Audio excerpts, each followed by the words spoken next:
Are you a working professional but struggling to balance the workload of your career, family, obligations, and preparing for your financial future?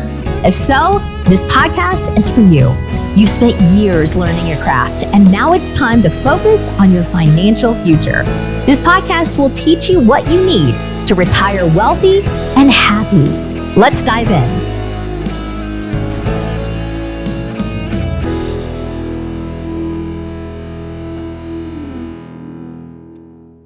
Welcome to the Retire Wealthy and Happy podcast. We created this podcast to provide financial tips and tricks to help you build up your passive income, and also provide methods that you can use to protect your wealth so that you can plan a better future for yourself and your family. We're grateful to have this podcast sponsored by Monument Real Estate Capital. Monument Real Estate Capital, helping you retire 10 years early through real estate investments. Welcome, everybody, to the Retire Wealthy and Happy podcast. I'm your host, Roger Jacobson. I have Anthonyesparza co-hosting with me. Hi, Anthony. Hey, guys. How's it going? Welcome back. Good. And I've got Whitney Elkins-Hutten today, who is a high-level investor.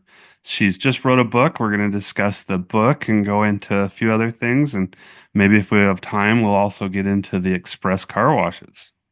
Absolutely. Well, first of all, thank you so much for having me back on the show. I am super excited.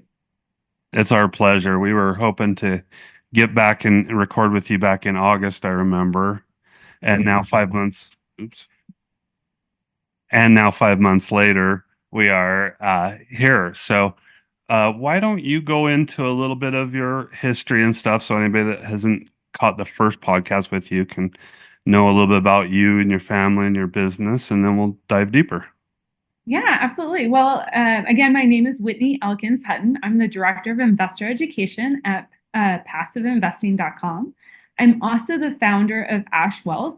And in both cases, I am working with investors to help them craft the best passive investing portfolio they can so they can achieve, the 5 freedoms in life, which are financial freedom, freedom of choice, freedom of time, freedom of location, and freedom to create an impact in the world.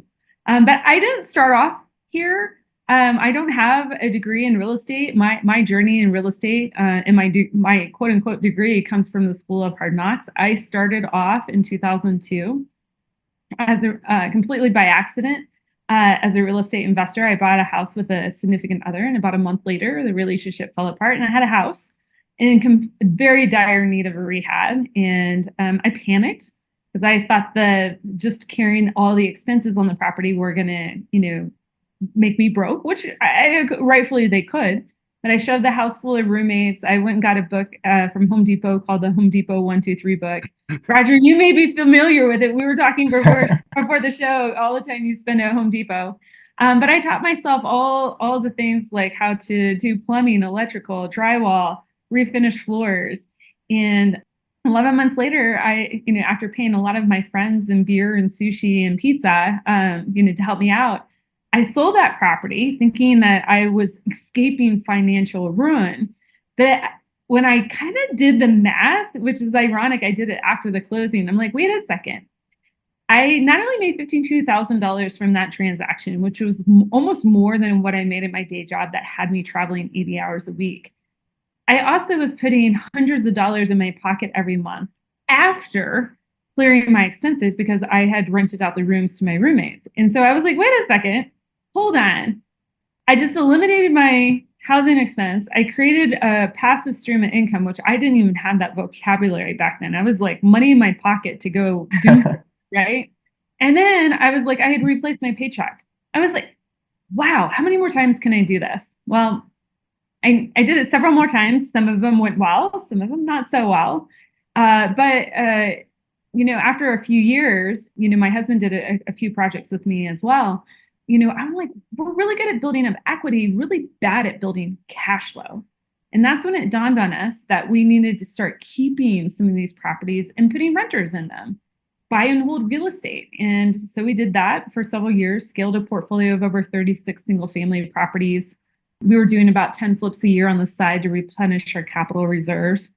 And then we realized we needed to go bigger if we were going to achieve our financial freedom goals and just kind of have that, unlock those golden handcuffs and just be able to retire, in our 40s, hopefully our late 30s, but definitely in our 40s, and, we were joking before, what does retirement really mean? We just really wanted to have choice on how we spent our time. And so we started scaling into multifamily, larger deals, institutional grade deals. I eventually started syndicating deals and capital raising, but also investing in passive projects to be able to scale myself, right? Because I could only go so far with my time, but if I could amplify my returns by investing in other people's projects. And so where we're at today is, the portfolio that you read off earlier, that those are all vanity metrics that really, that portfolio helps us have 100% choice and control over how we spend our time and how we choose to create an impact in the world. Crazy journey. I mean, a lot of people who come on here and talk about real estate investing specifically, and you kind of cross paths with a few other people we've had, but it's always like they stumbled onto it, on accident kind of, and started doing some math and figured it out.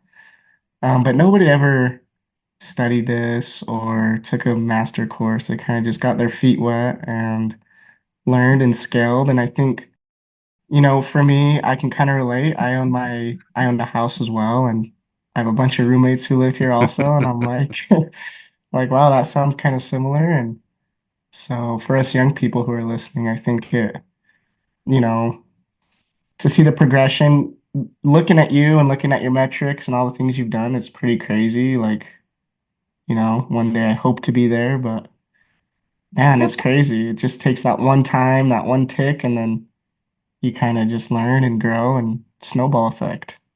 Absolutely. Well, and it's one of the reasons why I wrote my new book, Money for Tomorrow. My daughter is 11 now. And, a few years ago, I was like, what would happen to all this knowledge, all of this, school of hard knocks, all of my learnings from the school of hard knocks, all the studying that I've done, all the thousands of hours of podcasts and conferences that I've gone to, like, what would happen to all that information, the plan that I've assimilated for myself, if I got hit by a bus or something tragic happened to me or to my husband? I was like, I need to start writing this down, right? Because you can pass on money to the next generation. That's what we often define as wealth, but wealth can also be knowledge. And so I started writing that down. Now I'm getting back to kind of like your situation here, because I was also coaching and mentoring, clients that wanted to start scaling their real estate portfolio, specifically in single family and small multifamily. I was doing one-on-one coaching with them. And I was like, okay, fantastic. They want to go buy a house. They want to start investing. But as we dug into it, their financial situation was very shaky at best, the foundation. They weren't very strong investors. They were one air conditioner away or water heater away from it being kind of, a very tricky, from the project going well to not so well. I was like, wait a second, we need to back the boat up here. And I need to like give people this blueprint that I wrote for my daughter and start putting them through this to help them, one, connect those dots early, right? Like we say the shortest distance between 2 points, is a straight line. Well, what if that straight line was drawn on a piece of paper and you were able to fold it in half? What if somebody just handed you that blueprint saying, hey, you know what, Anthony, this is how you create wealth. Okay. This is how you protect your wealth. Okay. Once you've got these 2 rules of the wealth game covered, this is how you grow your wealth, right? These are the principles to follow here. Okay. Choose whatever tactic after that you want, whether it's going to be fix and flipping, buy and hold real estate, syndicated real estate, creating your own business. Choose whatever tactic you want after that. But here's the game. This is the objective of how you win the wealth game. Here are the 4 rules on how you create it, you protect it, you grow it, and you pass it on, whatever that looks like. And then understand the strategies to obtain each of those rules, to really master those rules. And then you can backfill with all the cool tactics that we read about. That's the part. We read all the crazy tactics in the headlines, right? If you're just starting out, do you save for your health savings account, or do a flexible spending account at work? Do you save in your 401k? Do you open up a self-directed IRA account? Like, do you fix and flip, or do you do this? Those are all tactics. Let's back it up a little bit and understand the objective, the rules, and the strategies. Okay. And then we can plug in the tactics that work best for you afterwards. Awesome. You spoke a little bit about how, as you just mentioned, I mean, there's rules to the game. You got to understand the rules, and there's different approaches. Not your favorite approach will be my favorite approach or Roger's favorite approach. So, I'm excited to read your book. And before we started the podcast, you mentioned you kind of go into two different pools of people in that book. Can you talk about that a little bit more? Yeah.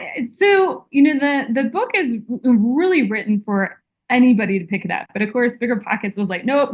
We need to narrow down the niche. Like, who are you speaking to? And I'm like, well, if we're really speaking to the greatest impact, it's that 20, 30 something year old professional that's just starting out, trying to figure out, how do I actually grow wealth, right? I'm at the beginning part of the game. I'm confused. I'm reading about all these different tactics. Or maybe I don't even have enough money to go into my first investment. Like, where do I start, and how do I get to, placing those first few investments, and then have a reliable plan to consistently over time produce results, right? That's what we want to do. This blueprint consistently, is helping you consistently produce results. Now, I have found, though, that there are a lot of people that are approaching retirement that could also get a huge benefit out of this book. Maybe they're the working professional between, it's 5 to 10 years away from retiring. Because if they follow the book, the blueprint, they're going to identify the holes that they don't have fortified, where they're leaking money, right? Maybe they understand they're a high net worth individual. They understand, hey, I got to start creating residual streams of income, passive streams of income. I got that down. Okay. Maybe they understand how to evaluate deals. Okay. But do they know how to do that in any market environment? Like, we teach them how to do that. Oftentimes what I find is that these individuals really lack that protect piece. They don't fully understand how to keep money from, escaping their portfolio through poor managing of interest rates, through misuse of insurance policies, through taxes, right? That's why a lot of us love investing in real estate, is to use depreciation to save on taxes. And if they're approaching retirement, do they understand, how things start working when they start taking required minimum distributions? Are they going to trigger what we call provisional income and get double taxed on some of their, streams of income, like their Social Security? Those are things that if you're looking at 5 to 10 years ahead of time, you can do something about. If you're like, hey, I'm retiring this year, and oh, by the way, I'm going to trigger provisional income, it's not too late, but you got to do a lot of really quick planning that can be somewhat painful. And so this book is really, helping people to fully go in eyes wide open to what are those 20% of things that you can do that will get you the 80% of the results to helping you grow that portfolio of your dreams, that's going to help you retire wealthy and healthy and happy. Okay, so we're really trying to focus again back on those principles. I think you kind of alluded a little bit to looks like chapter 7 of your book, which I was going to ask you about, which is the 4 horsemen. Tell us a little bit more about the 4 horsemen and how that affects people's investing. Yeah, so these are the things I was putting together some blog ideas, just this morning. And so this ties in really well with it, because one of the blogs that I'm thinking about writing is in response to a pretty recent article that Dave Ramsey put out there is about the 4 ways that you can protect and grow your wealth. Okay. And you want cutting expenses, there's some, pretty low hanging fruit in here, but I disagree with the article in general, because, saving on your latte, saving on your groceries bill, saving on your electric bill, those are good places to start. They're easy. You can get some small wins, but when you're talking about really plugging the leaky boat or fortifying your financial moat, which is how I like to put it, you've got to go for the big guns. And the big guns, the things that are really going to take you down are, interest. Are you paying interest? Or are you getting paid interest? Okay. And it's not as clear cut as get rid of all my debt where I'm paying interest and get invested into assets where I'm getting paid interest or a dividend. It's not as clear cut as that. We have to go through some math to really fully understand how can we get rid of the destructive debt, the poisoning debt? How can we then use debt wisely to create cash flow after that? So we go really deep into that as one of the horsemen.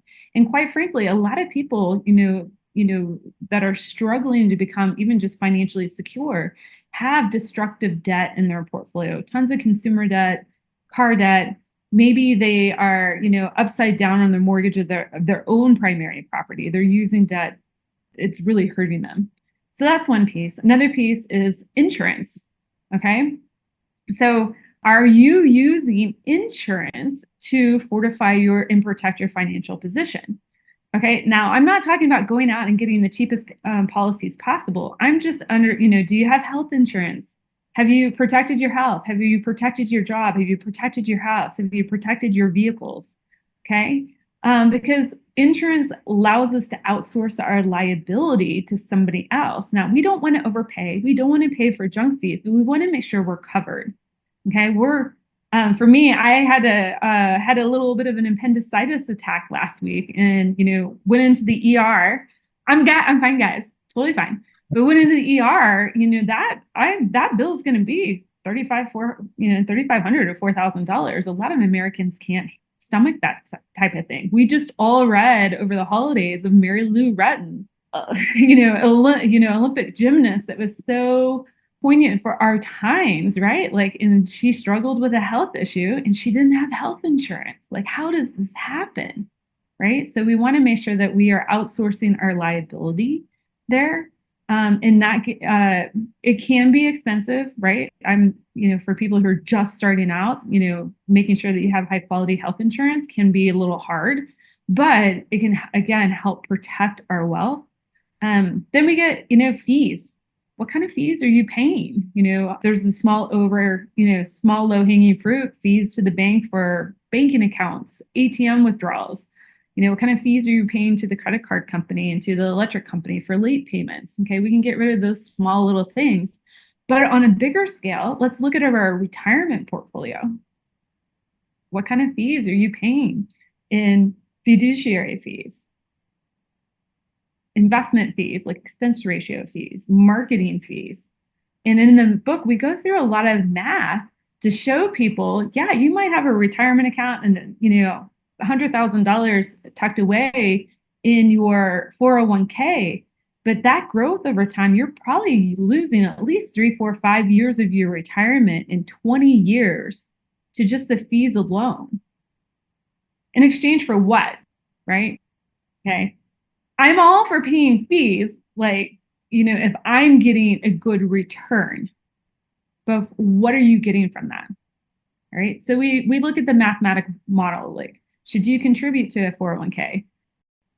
If you get a 401k and you get a match, is it worth it, right? What are some alternatives to help lower that fee load in your portfolio? Because if you kept all that money from those fees that you would pay, the hundreds of thousands of dollars that you would lose over 20 to 30 years, if you kept that in your portfolio and compounded it, right, that would be huge. And we're talking millions of dollars to the next generation.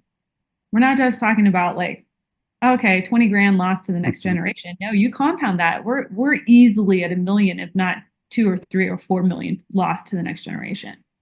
All right. Okay. And then the last piece, the last big horseman in there are taxes, right? That's one of the reasons why we all love investing in real estate, but other things that you can invest in, like businesses, we want to make sure that we are optimizing our taxes. Okay. Why do we want to do that? Because again, the more of this money that we keep and we protect in our own portfolio, we can create velocity, investment velocity with that money if we're using it wisely. That's awesome. This book is going to be the kind that people are going to buy and they're going to highlight it and they're going to refer back to it. And there's just so much information in there that it's just, I want to ask you if you're going to put it on Audible, but it's really just going to be a reinforcement if you do it on Audible, because you're going to have it. You're going to have to mark it up. You're going to have to dog ear the pages and everything else. And people are really going to get a lot. Let's go to this one I really like. Millionaire spending habits. What is a millionaire spending habit and what is not? Well, so, when I wrote this chapter, I really wanted to speak into the mindset of like what a millionaire is, because, a lot of people, they think, especially if you're clicking around on YouTube or TikTok, guys, I've never seen a TikTok video. I'm dating myself. Okay. But I mean, I can only imagine it's somewhat similar to like the YouTube ads that pop up. We get this false sense of picture of what a millionaire, what it means to be a millionaire. Like we think this millionaire, like, has sold a fancy business, has built a bazillion-dollar portfolio in real estate, and they're just like jet setting all over the world. They got the cars and everything like that. But really, there are everyday millionaires that are created literally every day. That's why we call them everyday millionaires. And they can be the person that lives right next door to you, right? And so really, I wanted to help people understand that you don't have to necessarily, keep up with this false mindset of keeping up with the Joneses, all this marketing that you're seeing, the videos that you're seeing. Really, to get to that first kind of threshold, a millionaire status, just, keep life as it is right now. Like, and I don't approach it from a restrictive, standpoint, like, cut all your travel, don't go out to eat, get rid of all your lattes. That's not what I'm saying. But like, really, if you can keep them, life as it is right now, your comfortable lifestyle, okay, and maybe try to save where you can, keep that everyday mindset, like the wants versus needs. Like, how can we really focus on what we truly need that will make us happy, not what we're being told that we should want, that may not like really be for us. Like we were talking, before the show, do you go buy 2 houses in Hawaii and like jet set across the world? Or is it, just a simple, I don't mean to bring up a sad situation, but it was, very poignant. You were talking about your friend, flipping a coin. Do I work today? Do I not? Do I get on my motorcycle today? Like that is happiness, right? So you have to really connect to like what truly makes you happy, what you need to make you happy and fulfilled. Don't get caught up in all the marketing and the hype that, the world would like for you to consume in order to make you happy. That's really good. And I'm willing to bet 90% of the videos that you see of all the people in private jets is probably not real. The typical influencer in a $600,000 Lamborghini driving around with smiles on his face. And what I look at is we've got a local that's one of my really good friends that is investing. And I bet you he could find like a 12-plex that would cash flow, return, the money, grow wealth, have the tax deferment and stuff like that, and spend about $600,000 on 1 or 2 small multifamilies. And you'd never know it by walking up to him because he's just a normal casual guy, but his portfolio is impressive. And that would be the kind of millionaire spending habit that I would see. And definitely like Jeff Bezos is famous for driving a Toyota Camry, I believe it was, for forever, even though he had crossed the billionaire threshold and everything else, and he had just a nice, reliable Camry. And so I got a Toyota myself. Like we have 2 Toyotas. Like we're gonna drive those things to 300,000 miles. I told my daughter, I'm like, my car, which is a 2017, is going to be your first car. So there is no new car. And she's actually really stoked by it. And like for us, like what what makes us happy is to camp. And so we have a really nice little mini pop-up camper, really nice camper, but like we go everywhere in that. And like, to me, that is happiness, right?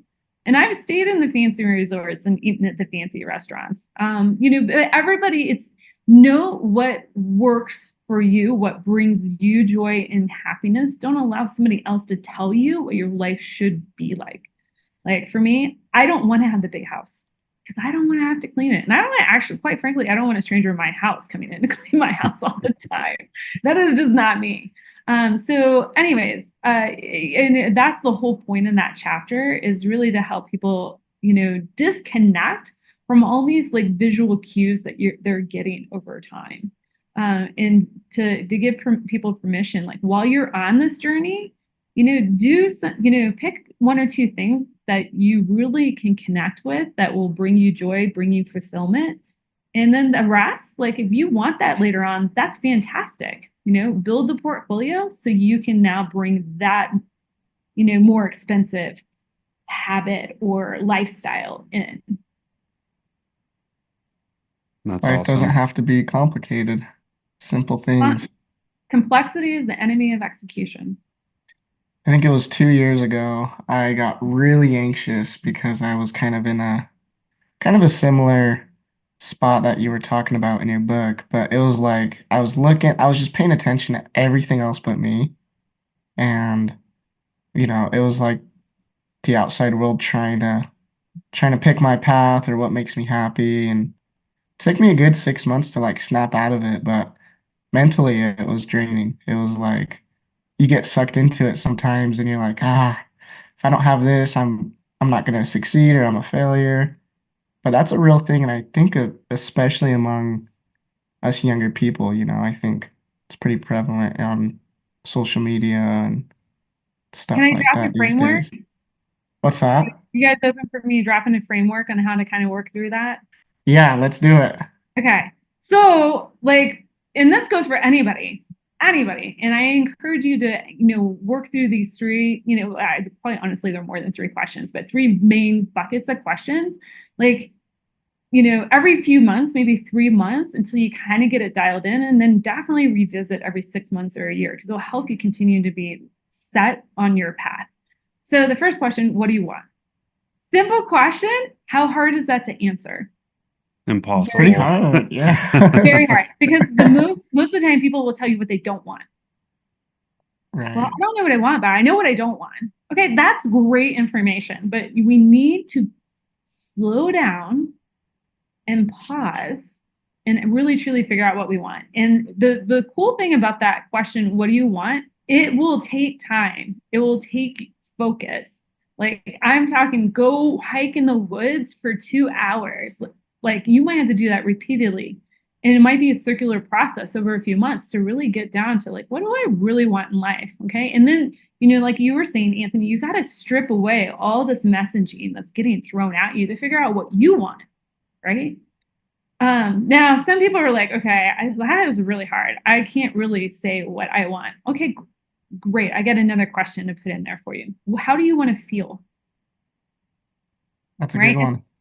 Especially when it comes to your portfolio. Like, we talk it, in the case of finances, like how growing this portfolio. Because a lot of people, they'll say, oh, I want 10,000K a month. And I'm like, okay, great. Well, we'll talk about why you want that. But like, what feeling does that 10,000K a month give you?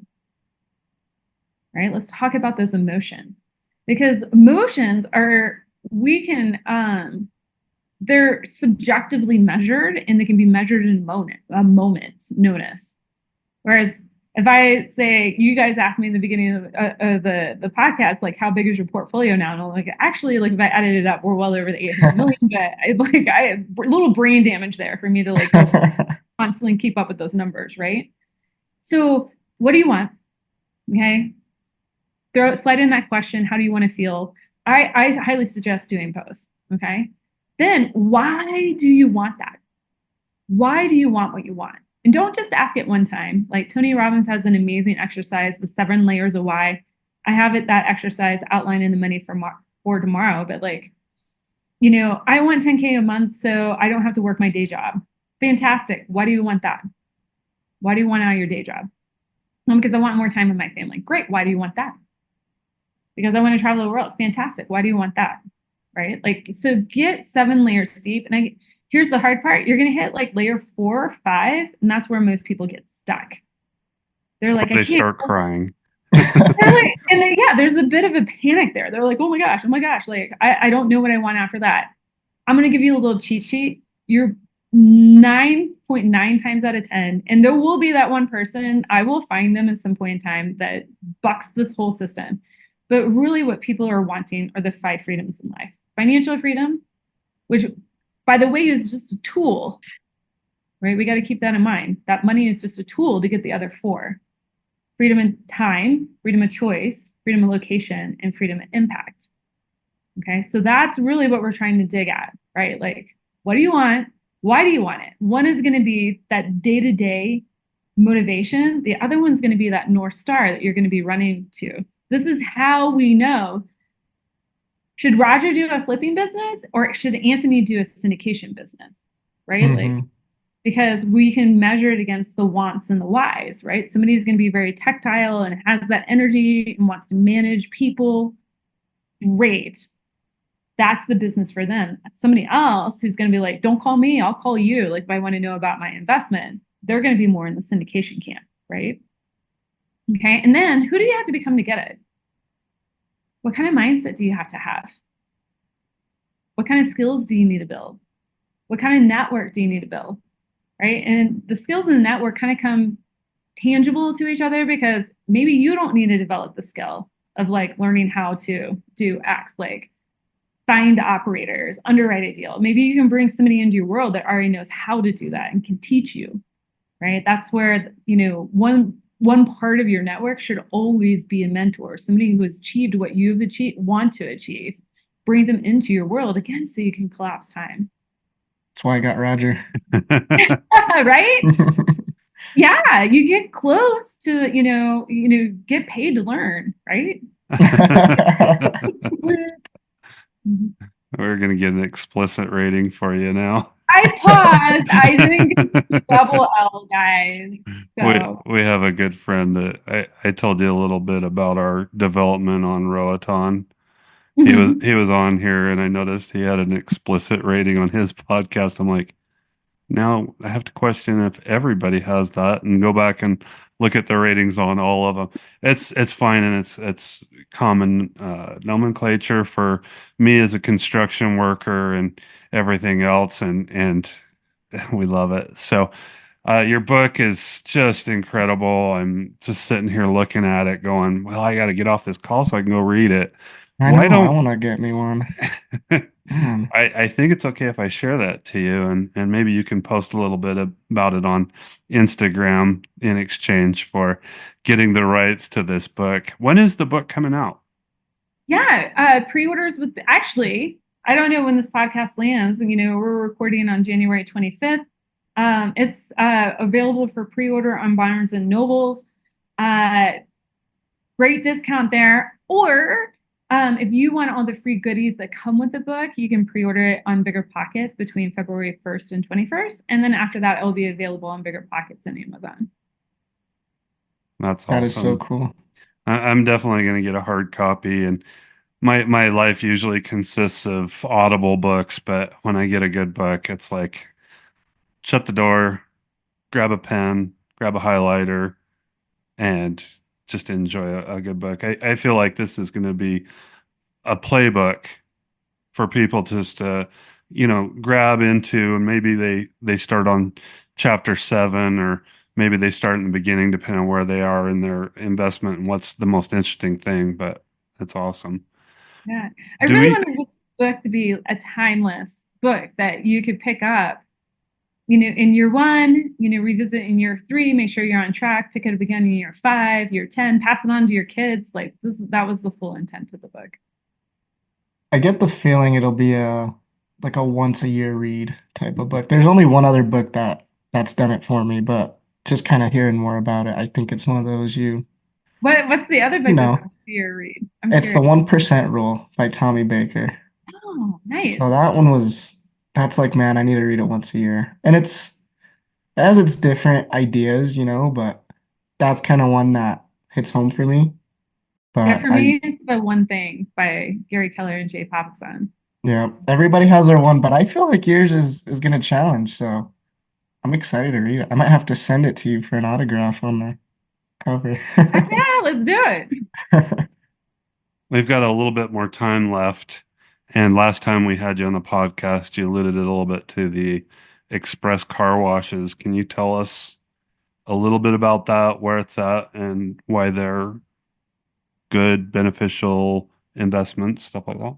Yeah, absolutely. So, how we invest at passiveinvesting.com, we work with limited partners, people who are looking to invest passively. And, over the past, I would say 36 months, especially like during COVID, we could see that cash flow was compressing on multifamily and self-storage assets. And our investors were very much wanting to not, they were chasing yield. They still wanted to get that yield. So we were exploring other types of business opportunities to figure out where could we get yield. And I actually kind of spilled the beans a little early. We were looking at real estate opportunities. And then we were like, wait a second, what if we, picked up a business like an express car wash and automated it as closely as we could to and made it resemble more of like a self-storage facility and how it operated, how the cash flow comes in. And so we started wiring kind of mom and pop express car washes, getting the underlying real estate. And we own the land, we own the brand, we actually own our own third-party management company. These are all direct ownership assets. And we take the customers at the property and we move them to a monthly recurring membership model. And so we're trying, just like you would on any sort of multifamily real estate, you're trying to increase the income, right? Increase the membership income, make it more valuable to the customer so they don't suspend their membership or let it go, let it lapse. So you're just trying to provide crazy customer service and crazy value for them.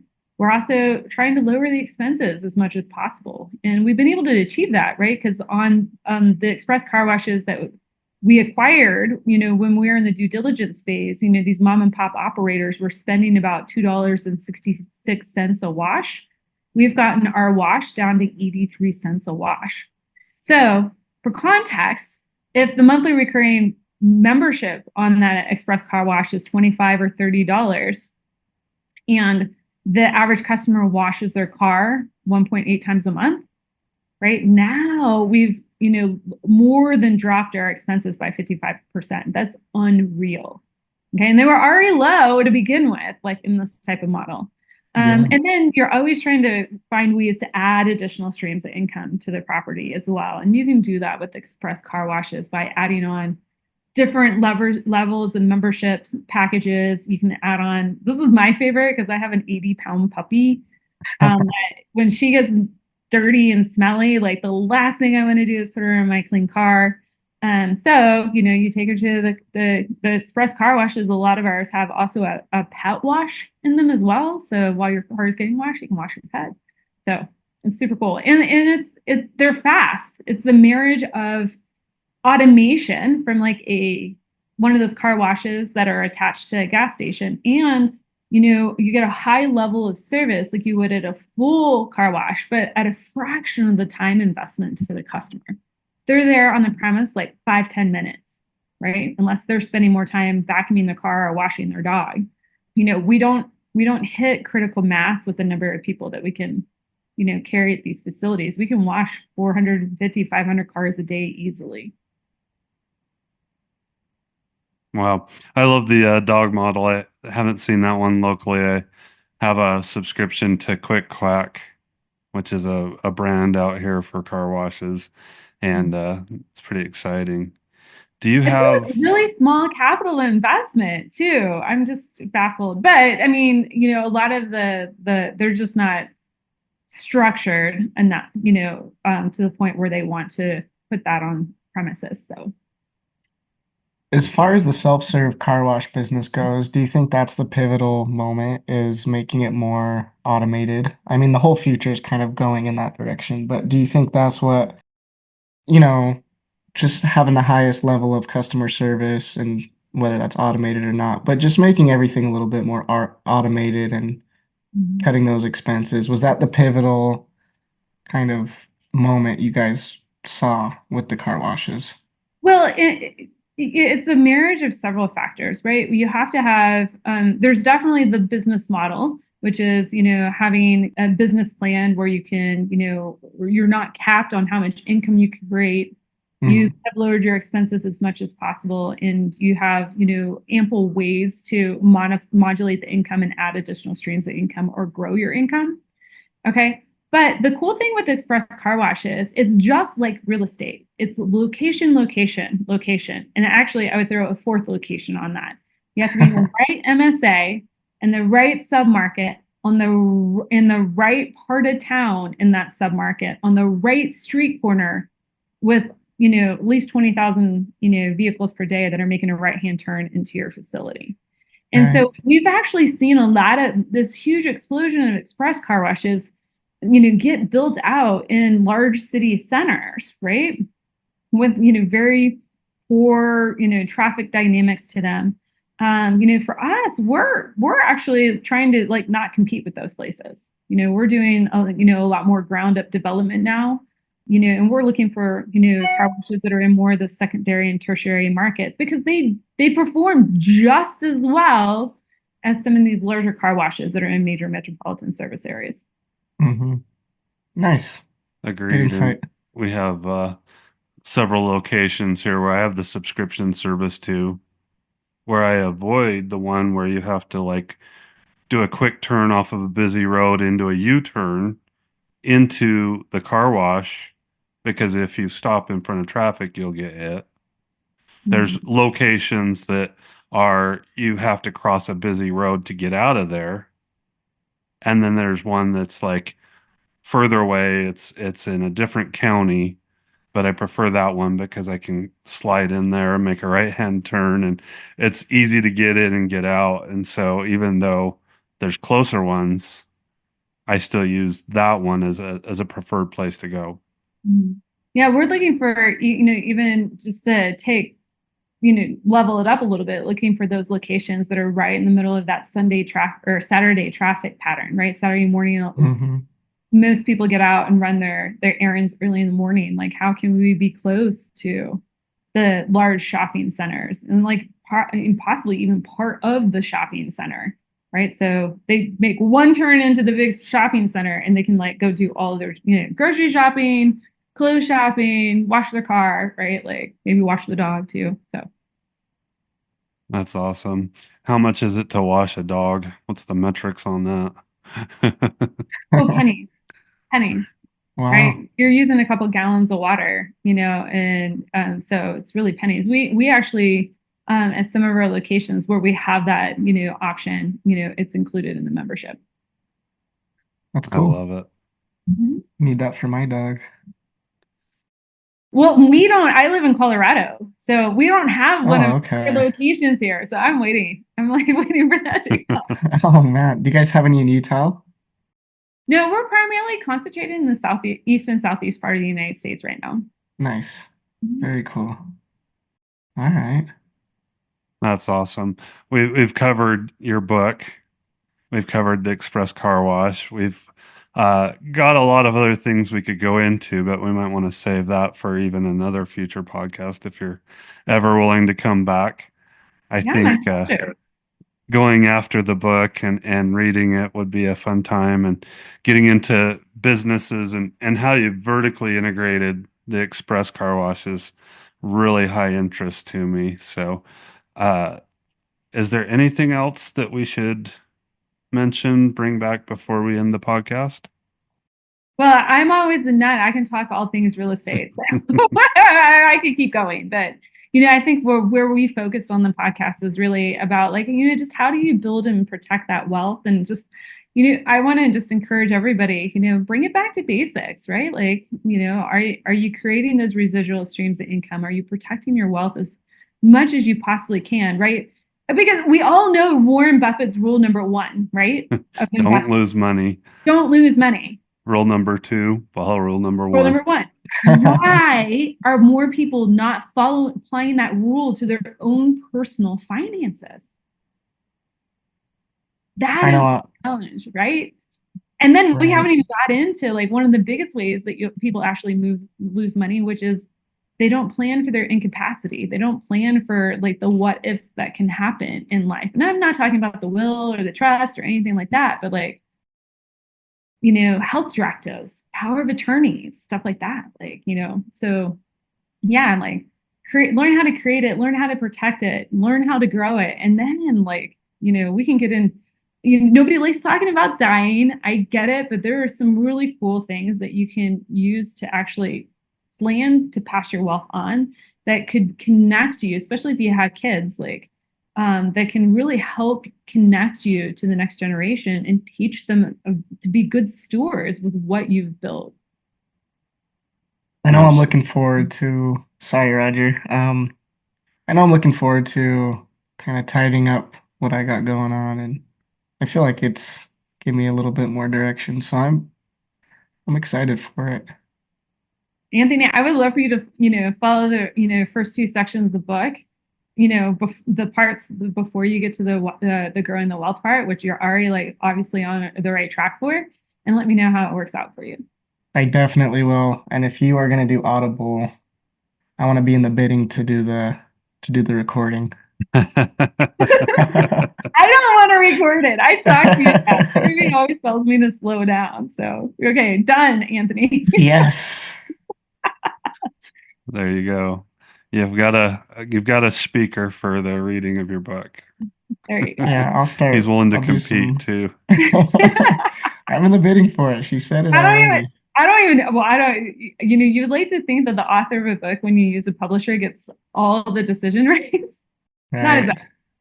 But BiggerPockets has been wonderful to work with. So And it's yeah. been a huge influence in ours and many other investors' lives. And it's just the go-to for so many things and the launch for so many people. Like locally, we mentioned Jason Harris, and he definitely got a huge boost when he was on their podcast. And Emma Powell too, that we haven't had on the podcast, but we definitely need to have her. She's one of my really good friends, and we just love what she's been doing. So should we do the final four again?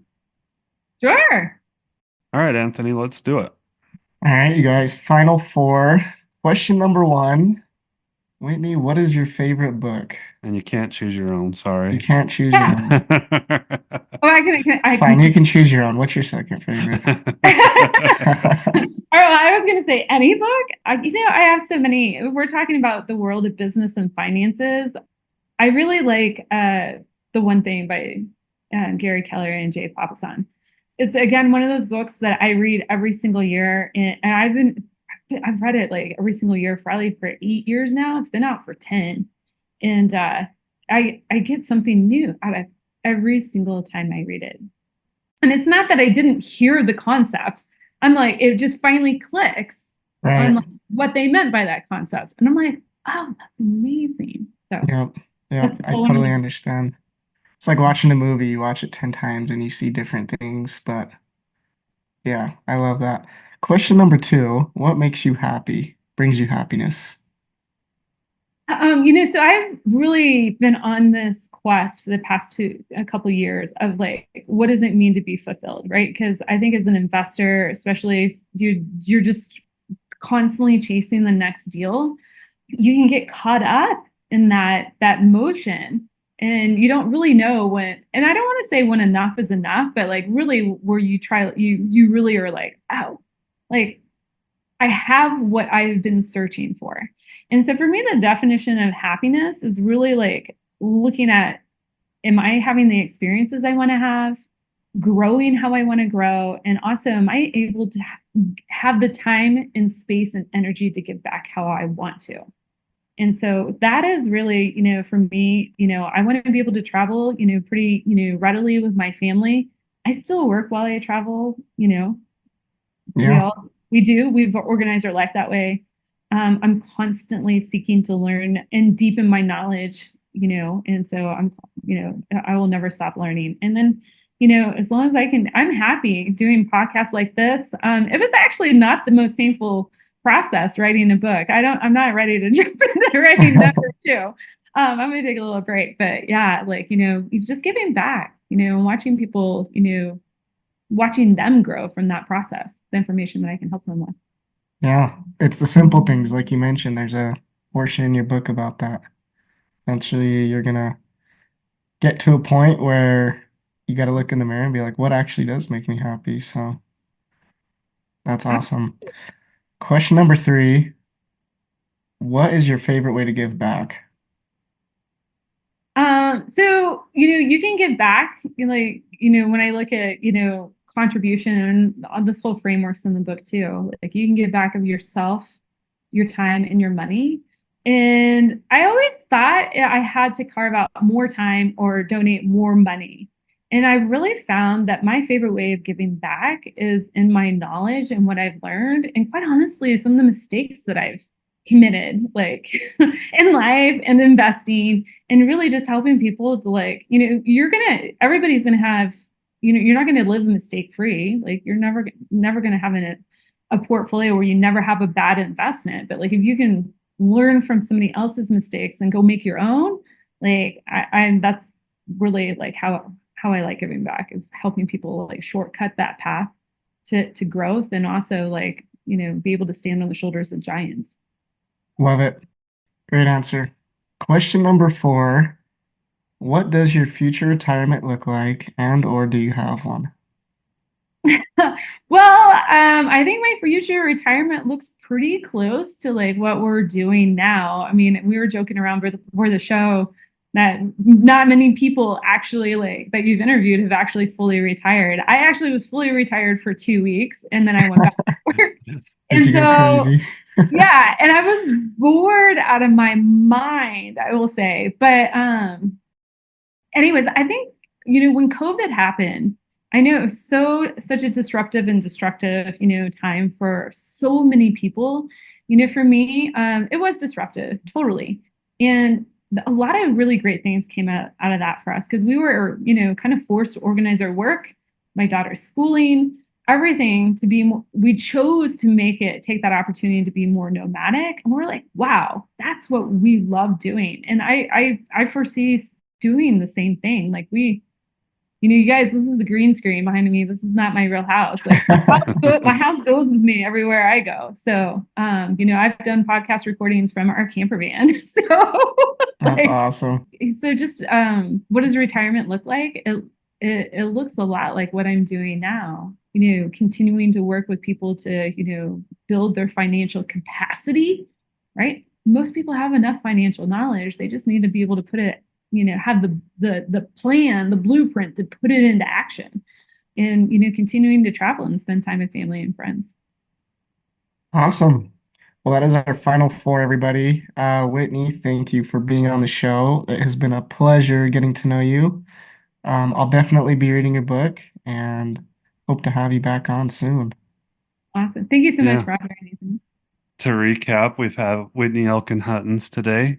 We've talked about our book, Money for Tomorrow, that you can pre-order on Barnes & Noble, or you can get it on BiggerPockets February 1st to 21st, or it'll be there February 22nd, and it's just going to be a massive thing. We've also talked about express car washes, vertically integrating and creating passive income, and it's just been wonderful having her on. We hope everybody enjoyed it. That's it for the Retire Wealthy and Happy podcast. We'll see you in the next episode. Goodbye, guys.